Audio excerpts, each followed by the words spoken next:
You've heard it. And I'm only going to cite the first verse. The Lord is my shepherd. I shall not want. That's part of the first verse, isn't it? And what's the rest of it?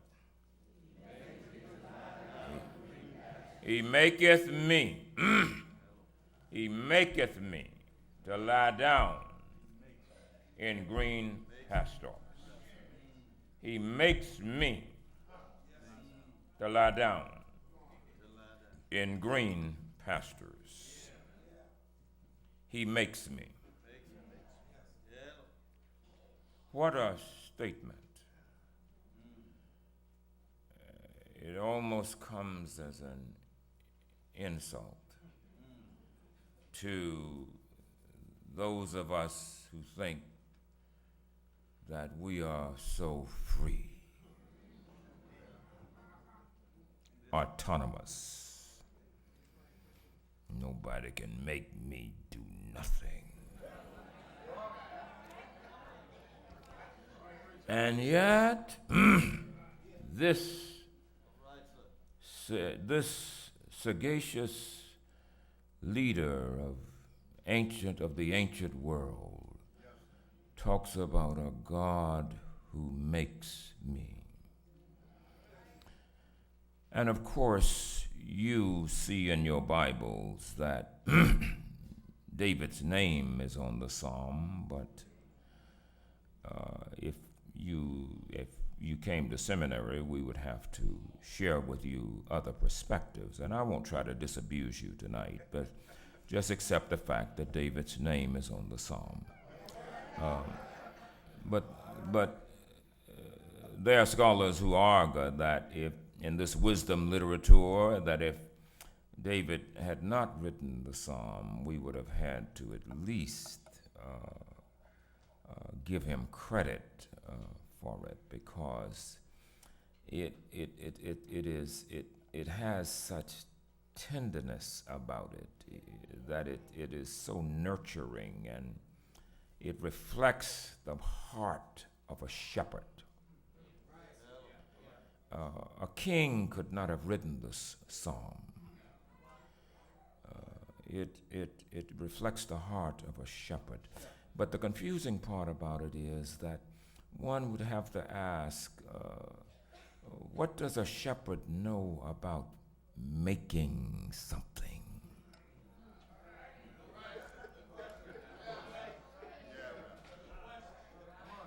Shepherds are not engineers. They don't build and make things. Shepherds nurture and pamper and care for and anoint the sheep. They don't make the sheep. They lead the sheep. And yet, this apparently the writer, I said David is mature enough now. He has reached the age of maturation, and he has been through enough hellacious experiences and the valley of death, and been up enough of the rough sides of the mountain to know that there is the hidden hand of a divine engineer that's been shaping and making his life, even when he didn't recognize the presence of that hand.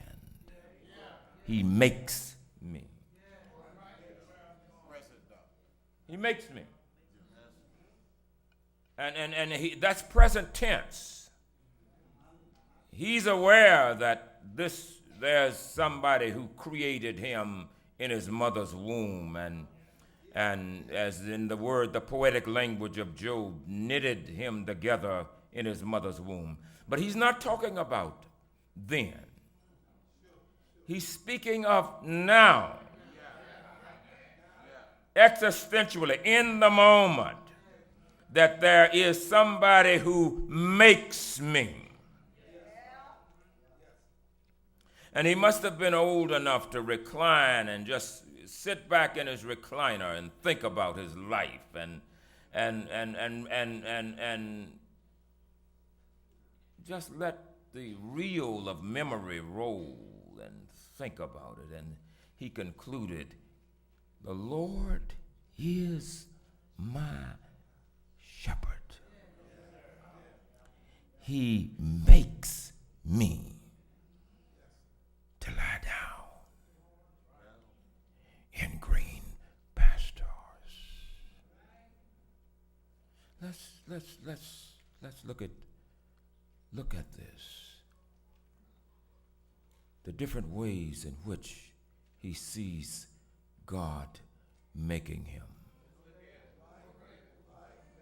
Imagine, if you will, being born a commoner. He didn't come from royal stock. He's born a commoner. And yet, in being the son of his father and the baby child, he was not even allowed to go into battle. The father sent the other boys to fight against the Philistines and saved the last son for posterity's sake. In case all of the boys were killed in battle, there would be somebody to carry the seed on. He was not born of royalty, he's a commoner. And yet his father uses him as a courier to carry food to his brothers in battle. And in carrying the food, he goes one day and he catches a glimpse of the theater of war and watches this giant, this maddening giant called Goliath on the other side of the mountain and spitting fire and venom against Israel. And David raised a rather theological question that comes out of Israel's consciousness of covenant. He says, who is this uncircumcised Philistine? And his brothers ran him home. They said, get out of here. You got no business here. You brought the food. Go home. You get killed and our father will never forgive us. Go home. David said, I can whip that Philistine. He's a teenage boy, cocky, brash. Oh, I know you read it from the Sunday school perspective, but when you read it from the scholarly perspective, you see that the narrator is biased toward David. David can do no wrong. He's a good boy.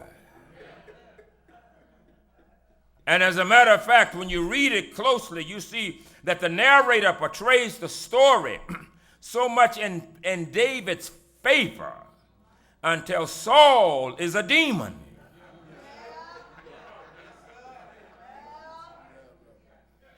But all of us have theological biases. All of us want a God who is who is partial toward our kinfolk, toward our tribe, toward our local congregation. And sometimes we become so blinded by our bias that we can't see that God is bigger than our tribe, bigger than our kinship structures. And I'm glad about it.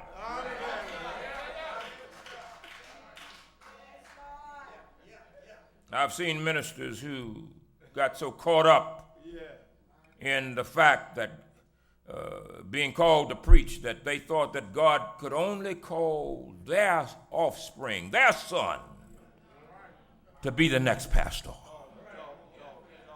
Well, that doesn't happen down here. I understand that. But it happens. And I've seen ministers get converted who didn't believe in women preachers. But when it was time for them to go out of there, they got converted before they went home. Who didn't have a son to take the place. Oh, you know some stories that happened right here in Texas. You looking up at me like I'm talking foreign language.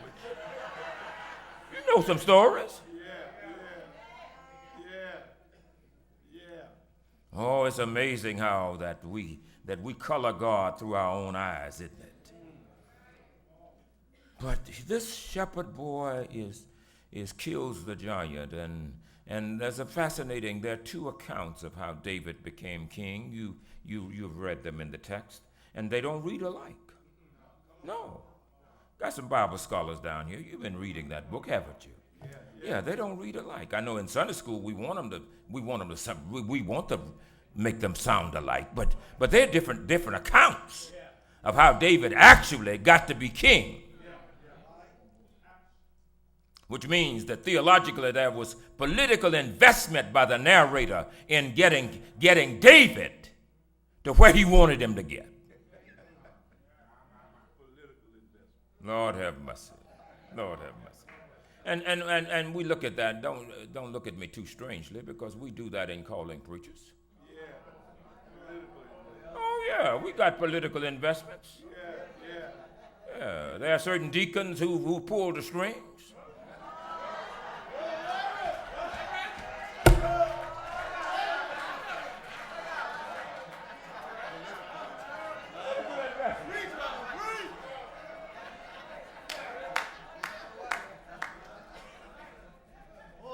And you can go there and preach until Shiloh comes.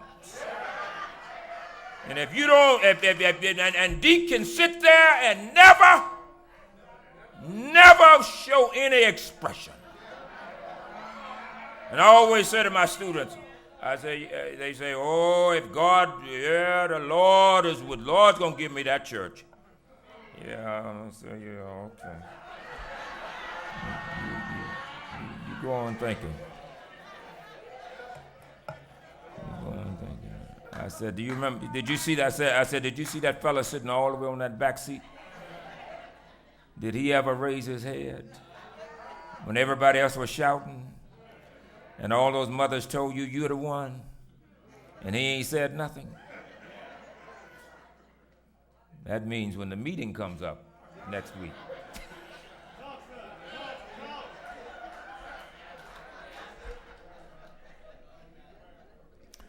oh, hear me well. It's not that I'm not saying I don't believe that God moves and can make things happen, but I'm also saying that Negroes move and block God's will.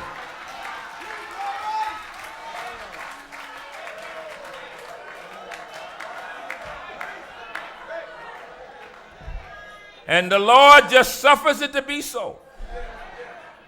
Because sometimes the Lord just takes the Lord's hands off of it and says, let him go and learn it the hard way.